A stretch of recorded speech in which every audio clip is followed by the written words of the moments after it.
새겼으면 좋겠습니다. 우리 아이들은, 자녀들, 우리 어른들은 뭐 당연히 외우시는 거고요. 우리 자녀들은 중고등부 청년까지는 상금을 드리겠습니다. 외우신 우리 친구들은 상금을, 거금을 드릴 테니까 욕심을 가지시고 했으면 좋겠습니다.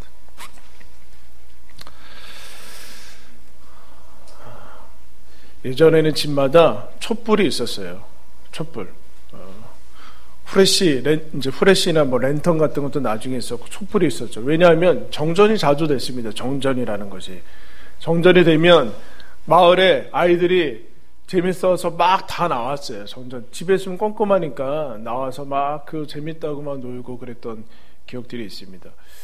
그 당시도 뭐 정전이 되면 많이 불편했는데, 여러분 오늘날에는 전기가 끊어지면 할 수 있는 게 별로 없는 것 같습니다. 모든 것이 다 스톱이 되고 대단히 어려운 그런 이제 경우들을 이제 보게 되죠. 정전은 그냥 단순히 빛이 없어지는 것이 아니라 모든 것이 다 차단되는 힘겨운 그런 것이 있죠. 역시 여러분 단수 하면 대단히 어려워지죠. 단수. 물이 끊어지는 거, 그럼 우리는 뭐 생수하면 되지 않냐 그럴 수 있지만 물이 끊어져서 얼마나 여러분 버틸 수 있겠습니까? 오늘날엔 또 우리가 끊어지면 안 되는 것이 있지 않습니까? 데이터, 와이파이, 모바일 이런 거 이제 연결이 되지 않으면 우리는 금세 거의 다 이제 우리가 환경이 모바일 환경에서 모든 것을 하고 은행 업무, 뭐 쇼핑 그 모든 것을 이제 그것을 하기 때문에 그게 끊어지면은 아주 힘겨운 우리 불안감까지 느껴지는 것을 이제 보게 됩니다. 끊어진다라는 거 이제 많이 어렵고 힘든 경우죠. 그러나 오늘 하나님께서는 우리 인간에게 있어서 끊어지지 않고 반드시 끊어져서는 안 되는 것이 있는데 그것은 무엇인가? 끊어질 수 없는 거, 하나님의 사랑이다라고 이제 얘기를 하게 됩니다. 하나님께서 만약에 만약이 아니라 나를 사랑한다면 어떤 것으로 사랑을 여러분 하나님이 날 사랑하는 것을 어떤 것으로 이제 확인을 하십니까?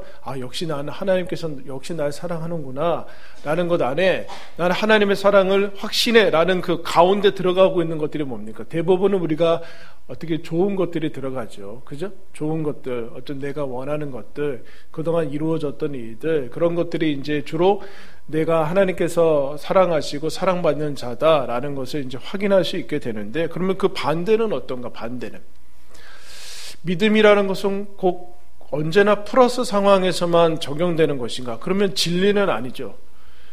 그러면 기독교는 꼭 마이너스에서만, 가난한 나라에서만 부흥하는 것이 기독교인가? 그러면 역시 진리는 아닙니다. 그래서 하나님의 사랑을 확인하는데 오늘 본문에는 어떤 것이 들어가는가? 35절 말씀에 보면은 35절에 누가 우리를 그리스도의 사랑에서 끊으리요? 환난이나 곤고나 박해나 기근이나 적신이나 위험이나 칼이라 7가지에 이제 나오는데 우리가 두려워하는 것들이 나오죠. 두려워하는 것들, 고생하고 어렵고 박해는 이렇게 누군가 나를 미워하고 증오하는 것이죠. 그리고 굶주림, 헐벗는 것, 적신은 헐벗은 겁니다. 헐벗은 것은 옷이 없을 뿐만 아니라 이제 그 집이 없는 거죠. 집이 없는 거. 이제 비와 바람을 피할 수 있는 곳이 없는 것을 이제 적신이라고 얘기합니다. 위험, 그리고 위험한 거, 협박, 위협 이런 것들 얘기합니다. 양식이 끊어지고 온기가 끊어지고 그리고 여러 가지 인정과 친절과 편리함과 그 모든 것이 끊어졌을 때 고난이라고 통칭할 수 있는 7가지의 세트가 나와 있는데 이 상황 가운데 들어가면 우리 인간이 기본적으로 할 수 있는 생각은 무엇인가? 사랑이라는 단어는 피부에 와닿지 않는다라는 거예요. 피부에 와닿지 않는다. 어떻게 박해를 받고 여러분 굶주리고 헐벗고 추위에 떨고 위협을 당하고 그런데 여러분 어찌 거기에서 사랑이라는 단어 어떻게 보면 대단히 낭만적인 이 단어가 떠오를 수 있겠냐. 그런데 그 앞에 뭐라고 하는가? 누가 그리스도의 사랑에서 끊을 수 있겠느냐라는 얘기를 이제 하게 됩니다. 더 나아가서 극한의 상황을 보여주는데 36절은 사도 바울이 이렇게 우리가 종일 주를 위하여 죽임을 당하게 되며 도사에 당할 양같이 여김을 받았다 이렇게 얘기합니다. 여러분 걸리는 단어가 있죠? 뭐가 걸려요? 주를 위하여. 주를 위하는데 여러분 왜 이렇게 도살에 당할 양 같은 대접을 받습니까? 죽임을 당하게 되고 종일 주를 위했는데 종일토록 이런 대접과 이런 호의대를 받는 것이 우리는 이게 연결이 돼. 주를 위하면은 그 다음에는 우리가 좋은 것들이 연결이 돼야 될 것 같은데 그렇지 않고 종일 주를 위하는데도 도살에 당할 영 같은, 그래서 사도행전에서는 하나님께서 우리를 세상의 찌꺼기 같은 대접을 받게 하셨다 이렇게 얘기합니다. 사도들인데 복음을 위해서 특별히 택함 받은 사람들인데, 이 시편에, 이거는 시편 44편의 말씀을 인용한 건데 시편 44편의 말씀은 더 이렇게 확장이 됩니다. 제가 읽어드리겠습니다. 우리가 종일 주를 위하여 죽임을 당하게 되며 도살아 양같이 여김을 받았습니다. 주여 깨소서, 어찌하여 주무시나이까? 일어나시고 우리를 영원히 버리지 마소서. 어찌하여 주의 얼굴을 가리시고 우리의 고난과 압제를 잊으시나이까? 우리 영혼은 진토 속에 파묻히고 우리 몸은 땅에 붙었나이다. 이런 고난 속에서 찾아오는 하나님은 어떤 하나님이냐면은 숨어 계시는 하나님이에요. 하나님 왜 숨어 계십니까? 왜 나타나지 않으십니까? 왜 침묵하고 계십니까? 오늘 더 시편 기자는 뭐라고 얘기하는가? 하나님 왜 주무시고 계시는 겁니까? 잠자고 계시는 겁니까? 이런 압제와 고난을 왜 눈여겨보지 않으십니까? 우리의 몸은 흙에 파묻혔습니다. 죽었다는 얘기죠. 그 얘기를 하고 있습니다. 과연 여기서 하나님이 우리를 사랑한다라고 얘기할 수 있는가? 그렇지 않고 하나님이 우리를 사랑하지 않는다라고 얘기하는 것이 훨씬 이 생각과 이 현상을 일치시키는 편이 훨씬 낫지 않습니까? 그런데 사도 바울은 그렇게 얘기하지 않습니다. 여러분, 사도 바울은 이 얘기를 환난이나 기근이나 적신이나 이 얘기를 자기 머릿속에서 나온 것을 얘기하는 것은 아니에요. 사도 바울은 이것을 친히 경험했기 때문에 이 얘기를 하는 거죠. 여러분, 그래서 시중에 여러분들 조심해야 될 것들이 있는, 시중에 책상 신학자들이 있습니다. 실제로 사역을 하지도 않고 목회 현장에 있지도 않고 머릿속에서 나온 것들로 책을 쓰고 하는 사람들, 위험합니다, 여러분. 사도 바울은 그런 사변적인 얘기, 사상 그런 얘기를 하는 게 아니라 실제를 얘기를 하고 있어요. 그래서 여러분 잘 아시다시피 고린도후서에 보면 사도 바울이 자기의 겪은 일을 이렇게 얘기합니다. 나는 수고를 넘치도록 하고 옥에 갇히기도 하고 더 많이 하고 매도 수없이 맞고 여러 번 죽을 뻔하였고 유대인들에게 40에서 하는 매를 5번 맞았고 3번 태장으로 맞고 1번 돌로 맞고 3번 파손하고 일주일을 깊은 바다에서 지냈고, 위험에 대해서 나오는데 강의 위험과 강도의 위험과 동족의 위험과 이방인의 위험과 신의 위험과 광야의 위험과 바다의 위험과 거짓 형제 중의 위험을 당하고 수고하고 애쓰고 여러 번 자지 못하고 줄이며 목마르고 여러 번 굶고 춥고 헐벗었노라. 자기 얘기하는 거예요. 자기는 겪지도 않았으면서 그런 얘기하는 게 아니라 자기가 실제로 겪은 다음에 이 얘기를 여러분 고린도후서에서 왜 하는가? 거짓 사도들은 이런 것이 없어요. 내가 사도라는 증거를 고린도 교회한테 보내주는 게 이거 얘기하는 거예요. 지금 내가 사도인 거. 여러분, 이 정도 고난 받으면 사람들이 어떤 생각을 하게 되는가? 저 사람은 하나님께 쓰임받은 사람 아니다.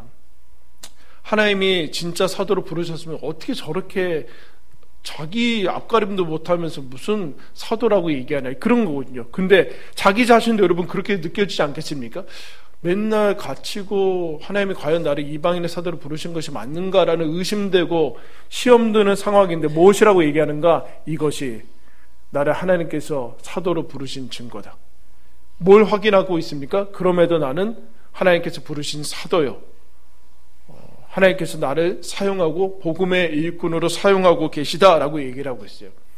뭐라고 했는가? 한번 따라해주세요. 세상의 대접은 하나님의 대접과 같지 않다. 세상이 여러분을 대접하는 거와 그건 곧 하나님의 대접은 아니에요. 여러분, 세상이 여러분들을 향해서 박수 친다고 하나님도 박수 치진 않으세요. 세상이 여러분을 알아준다고 해서 하나님까지 알아주진 않으세요. 반대로 세상이 여러분을 손가락질하고 욕한다고 해도 하나님이 욕하는 건 아니에요. 세상에 박해한다고 하나님까지 박해하지 않으세요. 스데반에 돌 맞아 죽을 때 예수님이 일어났어요. 스데반에 돌 맞아 죽을 때 예수님이 하늘에서 일어나서 스데반을 여러분 보좌의 우편에 앉아 계신 분이거든요, 예수님이. 근데 스데반 맞을 때 일어났어요. 일어나서 스데반이 예수님을 보게 되죠. 응원하시고, 그래서 세상의 사랑, 세상에서 사랑받는 게, 세상에서 어떤 것들이 주어지는 게 하나님이 곧 주는 것은 아니에요. 그건 일치되는 것이 아니라는 것을 사도 바울가 이 모든 것을 증명하고 있죠. 그러므로 나는 하나님의 사랑을 확신할 수 있다. 누가 어떤 것에서 끊을 수 있느냐? 그러면 이런 걸 닥칠 때 어떻게 하고 있는가? 어떻게 이겨낼 수 있는가라고 할 때 37절에 이런 얘기합니다. 그러나라는 단어가 나오고 이 모든 일에 우리를 사랑하시는 이로 말미암아 우리가 넉넉히 이기느니라.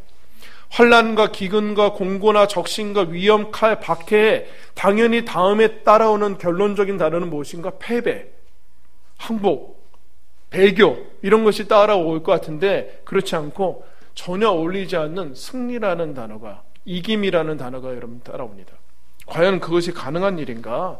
그러면 앞에서 열거된 이 놀라운, 우리가 모두 다 피하고 싶고 두려워하고 공포스러워하고 여기에 걸리지 않으려고 계속해서 우리가 도망다니는 여기보다 이것보다 훨씬 센 것이 있는가? 그렇다. 무엇이 센가? 우리를 사랑하시는 분이 훨씬 더 세다. 이런 얘기. 그래서 이기는 것이 가까스로 이기는 것이 아니라 넉넉히 이긴다라고 얘기하고 있어요. 넉넉히 이긴다. 여러분, 이긴다라는 뜻이 무엇입니까? 기독교 예수를 믿었더니 이 모든 환난에서 면제된다는 뜻입니까? 여러분, 거짓입니다. 거짓입니다. 그런 거 없습니다. 면제되지 않습니다. 예수 그리스도 점과 흠이 없는 분도 여러분 고난에서 면제되지 않았는데 우리가 한낱 죄인이 은혜 받아서 하나님의 자녀된 사람이 고난에서 면제되겠습니까? 그럼 고난은 나쁜 겁니까? 그렇지 않다는. 고난은 이미 다 구속됐고 속량되었다. 그러면서 하나님께서 뭐라고 하신가? 넉넉히 이긴다는 얘기는 이 하나님의 사랑, 어떠한 나에게 대접이 와도 세상에서 어떤 내가 취급을 받아도 하나님의 사랑은 흔들리지 않는다. 요동되지 않는다. 하나님은 나를 사랑하신다. 확신하고 있는 것을 보다. 하나님은 나를 사랑하신다. 쉬워진다는, 예수를 믿으면 인생이 쉬워진다는 얘기가 아닙니다. 여러분, 옆에 사람 보죠. 누가 쉬운 인생을 살고 있어요? 우리 예수 믿잖아요. 불신자도 아니고 예수 믿는데 누가 인생이 쉽다고 얘기해요? 쉬운 인생을 허락받은 것도 아니고 고난이 면제되는 것도 아닌데 이긴다라는 단어가 나옵니다. 어떻게 된다는 얘기예요? 우리를 사랑하시는 분이 있다. 그분이 우리를 사랑하신다. 그런 얘기를 하게 돼요. 그래서 여러분 주보 안쪽에 보시면 미로슬라프 볼프라는 사람이 이런 글을 썼습니다. 고통을 지켜보는 사람들은 하나님을 거부하고 싶은 유혹을 느낀다. 하지만 고통을 겪는 사람들은 그들의 위로이시며 그들의 고통이신 하나님을 포기할 수 없다. 여러분, 고통의 관찰자가 돼서 비아냥거리고 가십하는 사람들이 있어요. 마치 전능자인 것처럼 비평하고 하는 사람들. 고난을 볼 때, 고난당할 때 하나님, 너희들이 믿는 하나님 어딨냐라고 얘기할 수 있지만 여러분, 그거 아직 먹고 살만해서 그래요. 자기가 고난당하면 하나님 말고는 붙잡을 것이 없어요. 그래서 필립이 안시라는 사람이 이런 얘기합니다. 고통의 시간에 신은 어디 있는가라고 세상 사람들은 그러지만 되묻습니다. 고통의 시간에 너희들의 무신론은 무엇을 하는가? 그럼 무신론은 뭡니까? 이렇게 얘기합니다. 우리는 목적 없이 태어났고 의미 없이 살아가다가 그냥 살아가다가 죽으면 없어진다. 이게 무신론이거든요. 이 고통의 현장에서 무신론이 무엇을 해줍니까? 근데 하나님께서 이렇게 얘기합니다. 우리를 사랑하시는 이로 말미암아 우리가 넉넉히 이기느니라. 여러분, 어떤 것을 잡겠습니까? 고난이 닥치고 이해할 수 없는 고통이 닥칠 때 무신론으로 빠지겠습니까? 거기에 무슨 의미가 있습니까? 아무런 의미와 위로와 이 승리를 제공하지 않습니다. 근데 하나님 뭐라고 하는가? 사도 바울이 뭐라고 하는가? 우리가 종의 주를 위하여 죽임을 당하게 되고 고난당하고 세상이 찌꺼기 같은 취급을 당하는데 그러나 우리를 사랑하시는 하나님 때문에, 예수 그리스도 때문에 이것을 넉넉히 이긴다. 우리는 거기에 빠지지 않는다. 우리는 거기에 흔들리지 않는다. 엘리자베스 엘리엇이라는 사람이 이제 유명한 사람인데, 여러분 이 사람 짐 엘리엇이라는 사람이 부인이에요. 그 창끝이라는 영화도 나왔고 전능자의 그늘이라는 것도 나오는데 이 남편이 선교사로 들어가자마자 창에 찔려 죽어요. 그냥 들어가자마자 순교당해서 식인종 그 민족 그 벽속에게 죽는데 그 다음에 이제 남편의 뒤를 이어서 같이 선교하는 사람인데 그 사람이 이런 얘기합니다. 수많은 고통을 겪은 다음에 나는 신학자나 학문을 하는 사람은 아니지만 우리 모두에게 고통이 필요하다는 사실을 뼈저리게 인식하고 있다. 나 자신의 삶에서 하나님의 임재와 하나님의 사랑에 대한 가장 강력한 확신의 발원지는 가장 깊은 고통이었다고 정직하게 말할 수 있다. 가장 고통이 심했을 때 하나님의 사랑과 하나님의 임재를 가장 선명하게 확인했다라는 역설에 대해서 얘기를 해주고 있습니다. 여러분, 고난당하면 우리한테 찾아오는 마귀의 음성이 있습니다. 무엇인가? 하나님은 없다. 하나님 너 사랑하지 않아. 너 혼자야. 너 고립됐어. 단절이죠. 그 단절된 느낌, 하나님이 나한테 없는 느낌. 여러분, 오죽하면 예수님까지 나의 하나님 어찌하여 나를 버리셨나이까 라고 십자가에서 외칩니까? 그 단절과 고립된 그 상황 속에서 여러분 무슨 얘기를 합니까? 하나님은 우리와 함께하고 계시다. 그래서 우리는 넉넉히 이긴다. 이렇게 얘기해요. 여러분, 고난은 한계가 있습니다. 고난은 우리의 믿음을 부패시킬 수 없어요. 우리의 평강을 갉아먹을 수 없고, 우리의 확신을 무너뜨릴 수 없고, 우리의 우정을 죽일 수 없고, 우리의 기억들을 지워버릴 수 없고, 용기를 눌러버릴 수 없고, 성령의 불을 끌 수 없고, 고난은 예수님의 능력을 악화시킬 수 없다. 나를 사랑하시는 분이 있기 때문에 우리는 넉넉히 이긴다. 그래서 여러분, 사도들이 하나님께서 박해받는 상황에 자기들을 이제 처하게 하시는데 이런 얘기를 해요. 그 예수님이 죽으신 다음에 부활하시고 승천하신 다음에 세상이 뒤바뀌어야 될 거 아니에요. 하나도 안 바뀌어요. 예수를 죽인 사람들이 기세등등해서 예수를 계속 전하는 사람들 똑같이 잡아서 죽이고 하고 있어요. 그러면 여러분, 이게 뭔가, 이게 맞나라는 생각이 들어야 될 거 아니에요. 그러면서 예수님을 전하니까 사도들이 옥에 끌려서 잡혀갑니다. 그리고 들어가서 여러분, 우리 같으면 어떻게 해야 돼요? 그 사람들이 채찍질하고 때릴 때 기도하면 막 날아가야 되잖아요. 그런 거 없어요. 다 맞아요. 다 맞고, 가끔 가다 옥이 열리는, 천사가 옥 열어줘서 나가는 그런 경우들이 생기는데 베드로가 일어나지도 않아요. 너무 쿨쿨 자가지고 다음날 사형당할 건데, 그런데 그들이 이제 사람들의 민심 때문에 막 때리고 그 다음에 풀어줄 때 너희들 다시는 예수 이름으로 전하지 말라. 그러면 여러분, 나가면서 무슨 생각이 들겠어요? 하나님이 우리를 사랑하는가? 내가 진짜 사도인가? 시험 들지 않겠어요? 의심하고 시험 들지 않겠습니까? 그런데 놀라운 얘기가 나와요. 사도행전 5장 41절에 사도들을 불러 채찍질하며 예수의 이름으로 말하는 것을 금하고 놓으니 사도들은 그 이름을 위하여 능욕받는 일에 합당한 자로 여기심을 기뻐하면서 공회를 떠났다. 시험 들어서 떠나지, 하나님이 우리를 사랑하지 않는가 의심하고 시험 들면 떠나지 않고 이 능욕받는 일에 합당하게 쓰임받는 것을 기뻐하면서 공회를 떠난다. 이렇게 해요. 무슨 얘기예요? 이제 드디어 하나님께서 우리를 고급 코스로 인도하시는구나. 이런 미성숙한 신자는 고난을 줄 수 없어요. 고난 가운데 들어갈 수 없어요. 근데 사도들은 이제 드디어 난 코스로, 우리를 드디어 하나님께서 실력을 인정해 주시는구나. 세상의 대접과 세상이 채찍질하고 박해하고 모욕하는 거, 능욕하는 거, 그것이 하나님의 사랑과 혼동하지 않고 있어요. 이런 중요한 것입니다, 여러분. 중요한 거예요. 하나님께서 여러분이 원하는 거 주지 않으세요? 그렇다고 여러분 홀대하는 거 아니에요. 예수님의 삶을 보면 알지 않습니까? 여러분, 예수님이, 그래서 이 세상에서 제일 불공평한 삶을 사신 분은 예수님이에요. 예수님은 죄도 없고 여러분 어떤 흠도 없어요. 그런데 가장 고생했습니다. 불공평한 건 아니겠습니까? 근데 하나님은, 예수님은 거기에 대해서 이의를 제기하지 않습니다. 세상이 이렇게 대접하는 것과 하나님의 대접은 같지 않다. 우리는 거기에 걸려 들어가지 않는다. 하나님은 우리를 사랑하신다. 우리를 쓰신다라고 얘기를 하고 있어요. 그러면 이게 어떻게 가능한가라고 할 때 여러분 38절과 39절 다 외웠다고 생각하고 한번 우리 보고 다 같이 한번 크게 38절 39절 시작. 내가 확신하노니 사망이나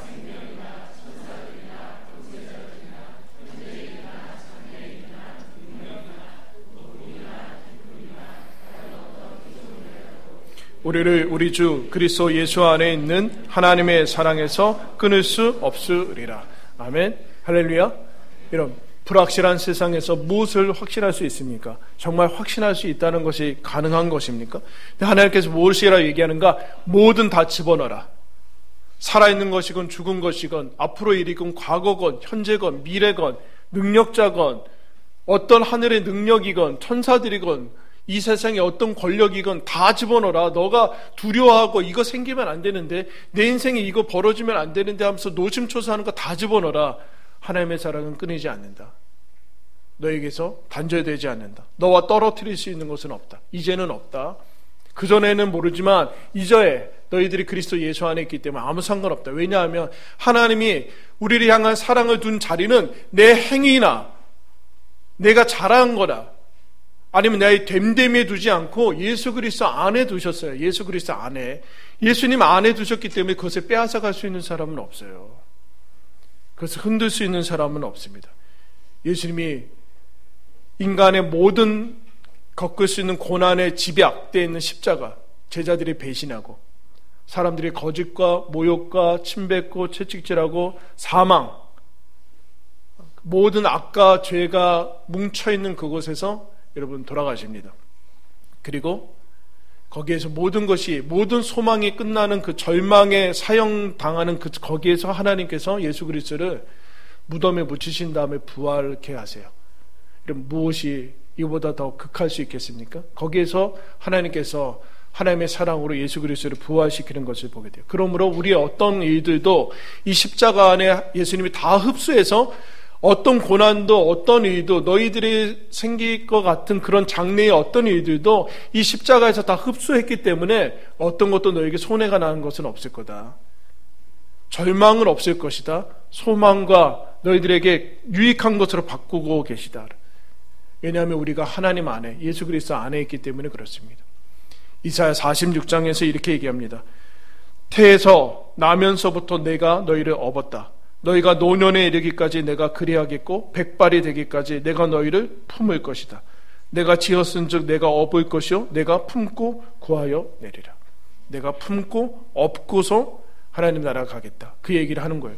여러분, 조마조마하고 노심초사하고 불안하고 나에게 이런 일이 생길까 봐 염려스럽고 하는 이들이 있습니다. 그러나 이제 내려놓으십시오. 그 어떤 것도 하나님의 사랑은 끊어지지 않고 하나님은 우리를 사랑하실 것입니다. 하나님 당신께 실망했습니다라는 책이 있는데 여러분 도전적이죠.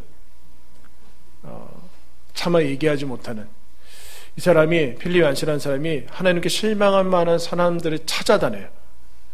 그래서 한 사람 더글라스라는 사람을 찾게 된 이 사람이 너무 신실하고 모범적인 사람인데 하나님께서 고난을 주십니다. 아내가 암이 걸려서 수술을 받은 다음에 2년 후에 다시 전신으로 퍼져요. 그런데 딸과 함께 교통사고로 가다가 술 취한 음주운전자 때문에 중앙선 침범해서 교통사고로 당하는데 아내는 다행히 다치지 않았는데 대단한 충격을 받고 딸은 팔이 부러지고 얼굴에 상처를 받고 문제는 이 사람이 머리를 다쳐서 만성 편두통에 시달리게 됩니다. 편두통이 너무 심해서 시력도 한쪽이 초점이 안 맞아서 혼자서는 계단을 못 오르고 아내는 전신으로 암이 퍼지고 딸도 다치고 자기는 그래서 직장을 잃게 되고 시력을 한쪽으로 잃게 되는 극한의 상황에 몰려들어서 이 사람이 찾아가요. 그래서 뭐라고 하는가? 하나님께 실망하지 않았습니까? 그것을 어떻게 해결해 나가고 계십니까? 라고 하니까 이 사람이 너무 놀라운 얘기를 합니다. 이런 얘기를 해요. 선생님, 솔직히 저는 하나님께 아무런 실망을 느끼지 않았습니다. 이유는 이렇습니다. 아내의 소식을 접했을 때, 교통사고를 당했을 때 하나님과 인생을 혼동하지 않는 법을 배웠습니다. 저는 다른 사람과 마찬가지로 제게 발생한 일에 대해 무척 화가 납니다. 또한 이런 인생의 불공평성에 대해서 마음껏 원망할 수도 있고 나의 슬픔과 분노를 쏟아부을 수도 있지만 그러나 하나님도 저와 똑같은 기분이라고 믿습니다. 하나님도 슬퍼하시고 하나님도 이 상황에 분노하실 거라고 믿습니다. 그러나 저는 이 일로 하나님을 원망하지 않습니다. 내가 하나님과 물질적인 세계를 혼동한다면 예를 들어 좋은 건강을 유지하지 못한다는 사실은 커다란 실망감을 가져다 줄 것입니다. 그러나 하나님의 존재와 심지어 저를 향한 그분의 사랑은 제가 좋은 건강을 유지하느냐 그렇지 않느냐에 달려있지 않습니다. 솔직히 말씀드리면 내가 아프지 않았을 때보다 지금이 하나님과의 관계를 친밀하게 하는데 더 많은 시간과 기회가 있습니다. 여러분, 우리가 아프면 하나님이 덜 사랑하나요? 그렇지 않죠. 우리가 건강하면 하나님이 더 사랑하나요? 여러분, 자녀들이 아프면 여러분 덜 사랑하나요? 자녀들이 건강하면 더 많이 사랑하나요? 그렇지 않죠. 그런데 우리는 건강하면 하나님의 사랑에 대해서 무관심하고 아프면 하나님의 사랑에 의심하고 무관심과 의심만 왔다 갔다 해요. 근데 건강하건 병약하건 가난하건 부하건 하나님의 사랑은 영향받지 않는다. 너를 사랑한다. 자기 인생과 하나님을 구분하는 법을 배웠다. 예수 그리스도 안에 있는 하나님의 사랑에서 끊을 수 없다라고 여러분 선포하고 있습니다. 하나님의 사랑보다 더 센 것은 없습니다. 하나님보다 높은 것은 없고 하나님의 사랑보다 깊은 것도 없고 영원한 것도 없고 안전한 것도 없고 여러분 하나님의 사랑보다 영원한 것은 없습니다. 나를 사랑하시는 분, 그분이 그 어떤 것 상관없다 다 집어넣어라. 어떤 것도 내 사랑에서 끊을 수 없다라고 하시는 그 사랑에 여러분 저와 여러분이 연결되어 있습니다. 여기에 초대받은 것 기억하며 이것이 우리를 붙들고 있는 영원한 영적 신자의 현실이요 영광이다라는 사실을 기억하며 내가 확신하노니 그 어떤 것도 그리스도의 사랑에서 끊을 수 없다. 내가 넉넉히 이긴다라는 것을 마음에 품으시고 우리에게 주어진 신자의 삶을 담대히 넉넉히 살아가는 저와 여러분들 되길 바랍니다. 우리 이 사랑 하나님 기억하면서 찬양했으면 좋겠습니다.